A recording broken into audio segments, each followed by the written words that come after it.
তোমরা অনেকেই বলো যে আমি একটা কোশ্চেন সবারই দেখি যে আমার জবা গাছে এত সুন্দর ফুল হয় কী করে, সবাই জিজ্ঞাসা করো।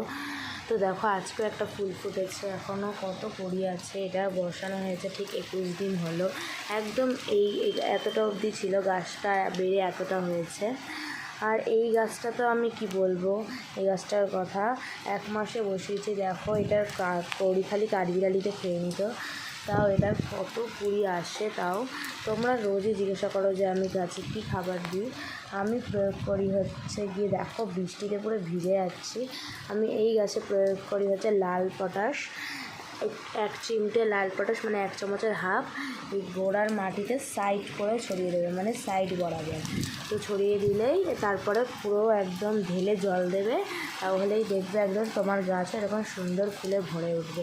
এবং পত্রিকাতেও দিতে পারো একদম একটুখানি গুঁড়ো, তাহলেই দেখবে এরকম তোমাদের পত্রিকা এত সুন্দর ফুলে ভরে উঠবে। তো আজকে আমরা চলি, বাই। ভিডিওটা ভালো লাগলে লাইক করো সবাই প্লিজ। টাটা।